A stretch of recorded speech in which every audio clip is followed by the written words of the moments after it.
I'm just glad they're done and they're not coming back. I was so happy when we were able to pull their visas and say they could leave the U.S. soil. And I might have sung a song or two, or maybe even danced a happy dance.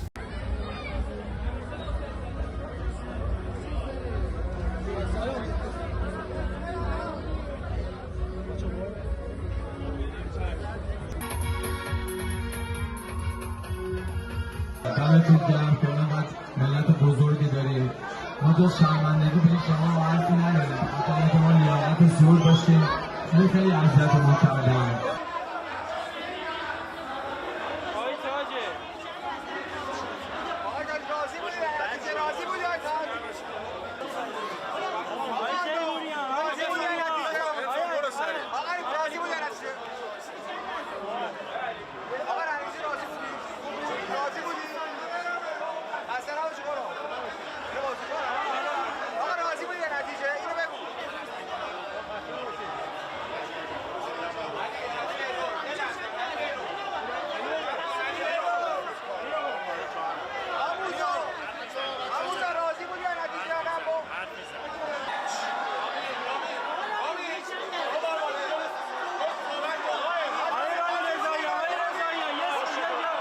به هر حال یه سری چیزا بود که در اختیار ما نیست.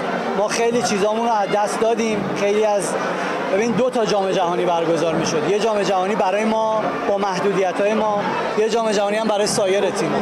و خب وقتی شما تو ورزش شرکت می‌کنی مثل اینه که مثلا تو 2 میدانی به همه بگی شما از 10 متر جلوتر شروع می‌کنی. خب این رقابت منصفانه نیست دیگه. واقعا عالی بود عملکردشون، بازیشون تو کشور دشمن واقعا عالی عمل کردن. بعد اینکه اومدم اینجا بهشون بگم واقعا همشون عالی بودن، یعنی پرچم کشورمون رو توی کشوری که واقعا هیچ وقت خوب ما رو نخواسته به اون شکل برافراشته کردن. وای وای پره های موتور کشتی رو وقتی پره های پروانه کشتی این گونه از سطح دریا بیرون بزند یعنی اتفاقی بدتر از غرق شدن رخ داده. اینجا خلیج فارس است اما نه در مسیر اقتدار. دقیقاً در مخالف این مسیر دریانوردی کردیم تا همین کشتی کانتینر بر را ببینیم. شناوری که میخواست قوانین تنگه هرمز را دور بزند ولی عاقبت خوشی نیافت. وقت و هزینه بسیاری صرف کند. دریانوردی در خلیج فارس به مهارت و ناوبری نیاز دارد. نظم ایرانی برای جلوگیری از حوادث دریایی در بهترین مسیر برای کشتیرانی جهان در تنگه هرمز طراحی و اجرا شده است. In your new report, you say that China is a winner. China is emerging from the Hormuz crisis as a relative winner, at least for now. So in macro terms first, could you walk us through why? Great. Well, first of all, it's wonderful to be with you tonight.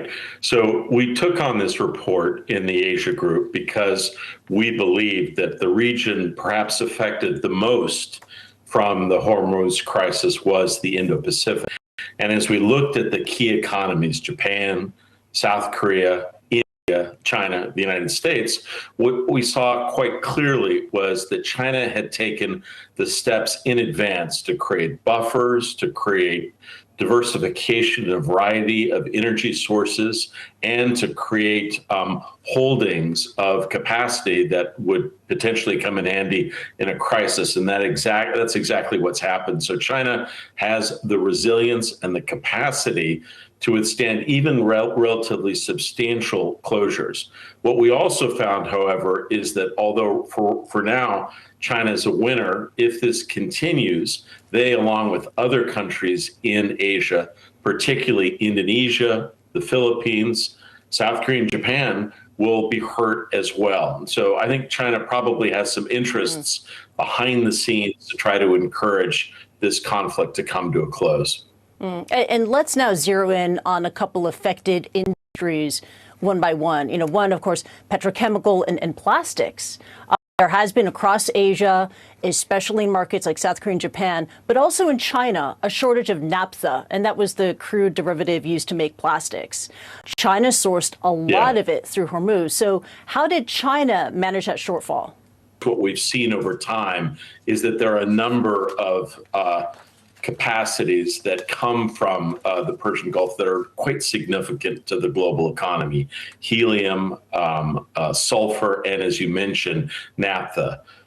Japan, for instance, had almost no reserves and is now, frankly, running on empty.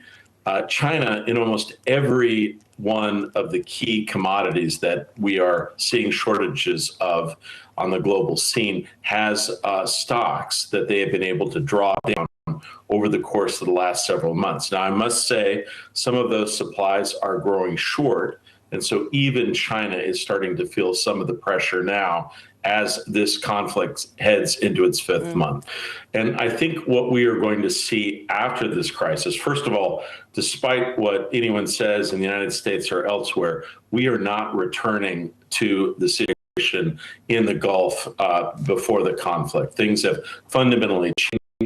There will likely be a toll or fees. There's likely to be higher tension for a considerable period. What that means is that almost every country in the world is going to look to diversify other sources of petrochemicals and gas and diesel, but as importantly, more reliance on green energy and green technology. I think what we're going to see, first of all, is other countries in Asia that are facing more pressure are going to rely on China for more support in the period following the crisis as the global economy rebounds. But it is also the case that I think quietly behind the scenes, Asian countries are careful to talk about it too directly, but I think they hold the United States responsible for launching a war without a very good idea of its end game. China's played its hand very carefully behind the scenes,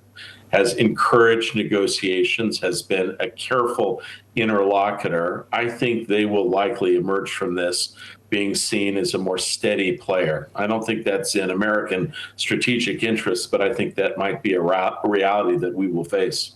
大家好，我是主播林家远。生活压力大，失眠、浅眠是现代人常见的烦恼。太阳星全效克菲尔益生菌现在进一步推出晚安加强版，添加天然 GABA、色氨酸、茶氨酸、香蜂草4大天然草本，选择太阳星全效克菲尔益生菌，做好日常保养，身体轻松无负担。